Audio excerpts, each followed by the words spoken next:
What's up, y'all? Welcome back to another episode of the Pink Couch Chronicles. Y'all have no idea how excited I am to be back on the Pink Couch recording videos. It has been a few months since I've been able to do this. If you've been following me on social media, you probably know I've been through like a ton of different transitions, which is what we are about to get into. But before we go any further, if you're new here, you already know what to do, or maybe you don't, so let me help you out.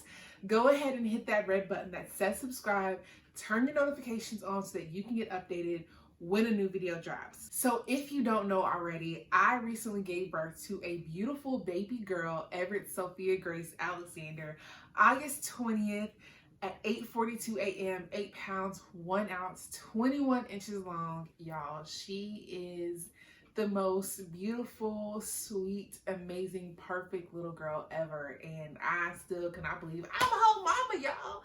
Like, I got a whole child. But I really wanted to, give you guys an update on like the last part of my pregnancy and walk you through my pregnancy and delivery and just how I've been adjusting to being a new mom. So I actually ended up getting diagnosed with gestational diabetes at 26 weeks pregnant. Being that I moved 3 different times during my pregnancy, I also ended up having to see 3 different doctors. And so once we got to Concord, where we just recently relocated, I actually got put on insulin for the last week of my pregnancy. It was really crazy when we moved to Concord and we got to this doctor. It was almost like, even though I had a really good pregnancy, I didn't really have any other issues up until being diagnosed with gestational diabetes. This particular doctor, or the nurse practitioner at this doctor's office, like, she was very concerned with my sugar levels and also my blood pressure, so much so that like the last few weeks of my pregnancy were like the most stressful because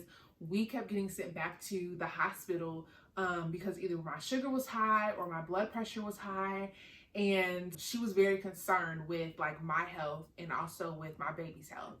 And so I ended up getting put on insulin for the last week of my pregnancy just to ensure that after delivery, Everett's weight wouldn't drop and she would be okay after delivery. She also ended up gaining a lot of weight. She was about like 7 pounds or so when I transferred to this doctor's office. And she also was breached. Like, she did not turn, had not turned, was not going to turn. And so I ended up getting scheduled for a C-section, which obviously was not something that I was preparing for or that I thought would happen. I was mentally preparing myself to give birth to her naturally because I, had a pretty healthy pregnancy so far, and I just was not expecting any other complications. But of course, because she hadn't turned, obviously the best decision was for us to schedule her to deliver by C-section. And so we ended up delivering. I was like 39 weeks in 4 days, so she was pretty much full term anyways. I was very nervous about having a C-section. I was already nervous about giving birth, period, because of all of the stories that I had heard about Black women dying while giving birth at hospitals, and just how, Black women are not treated fairly sometimes when it comes to health and healthcare.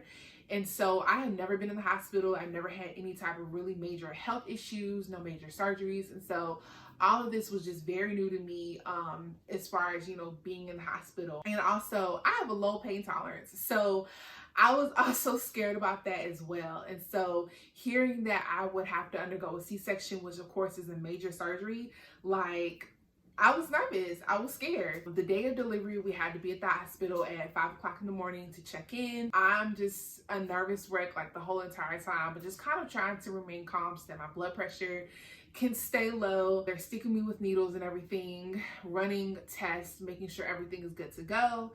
And so it's time for us to deliver and get the epidural, which, y'all, I already was not sure if I was going to have an epidural, if I was going to have it naturally. And so I ended up having to have an epidural anyways because I had a C-section.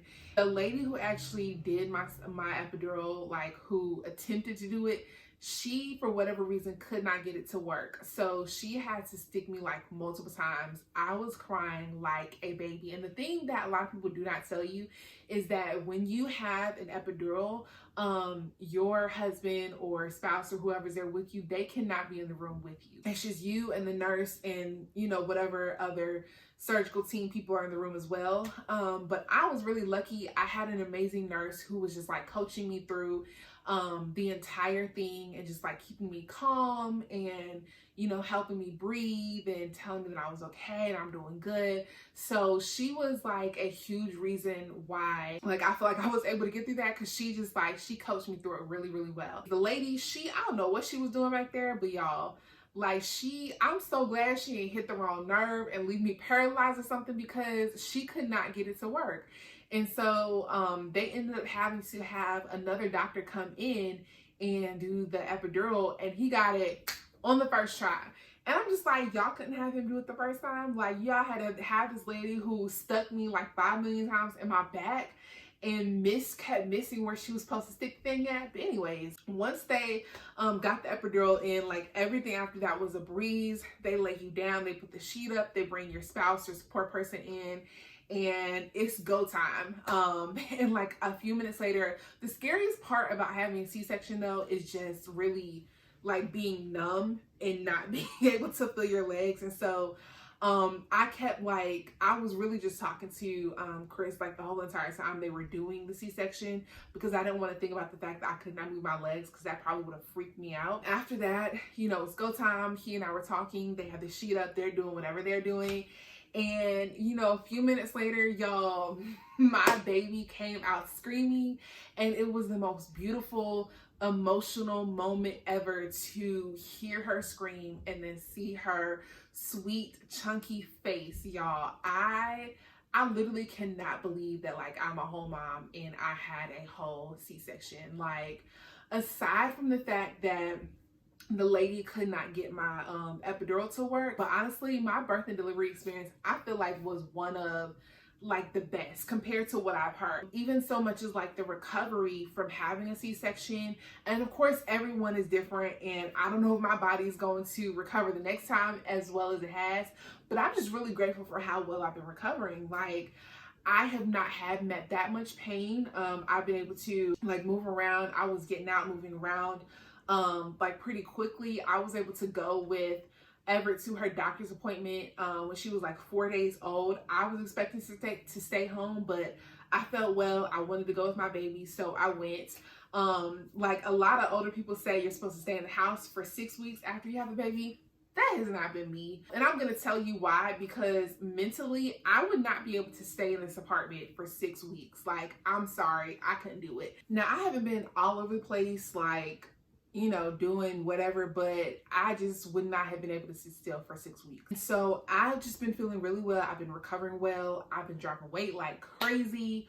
And then, like, y'all, my OB, the lady that delivered the baby, I don't know what kind of magic or sorcery she worked on this incision, but y'all, I keep trying to figure out how she pulled an 8-pound, 1-ounce baby out of this here incision, because she tucked it and taped it and stitched it up very well, and you literally cannot see an incision scar like at all. I wish I could buy her a car for whatever she did, because listen, she did that, okay? But other than that, I am adjusting to motherhood, I feel like, very well. Obviously, it's frustrating sometimes. We are breastfeeding, and, you know, the breastfeeding process, it hasn't been that bad, but it also hasn't been that easy. We've had some struggles here and there. I'm still working on, you know, building up my milk supply and my milk production. But other than that, like, I really cannot do too much complaining. Everett is like the sweetest baby ever. All she does is sleep, eat, and poop. And she only cries like when she needs to be fed or when she needs to be changed or when she's gassy. And so I feel really blessed. I feel really blessed. I have an amazing supportive husband. We have amazing supportive family who has helped out tremendously as we've been in the midst of all of these transitions. And that's honestly like all that I could really ask for. I am loving being a mother. I'm loving just this new transition and period in my life, and I'm just really excited to watch my baby grow. I do want to say thank you all so much for like your support, your love, your encouragement. It honestly has meant so much to me and Chris. I'm excited to be back on the pink couch recording videos. So stay tuned for what is next. If you have video ideas, anything that you would like to see me talk about on the pink couch, please inbox me or drop me a comment. And don't forget to subscribe if you haven't already. I will see you guys in the next video. Bye.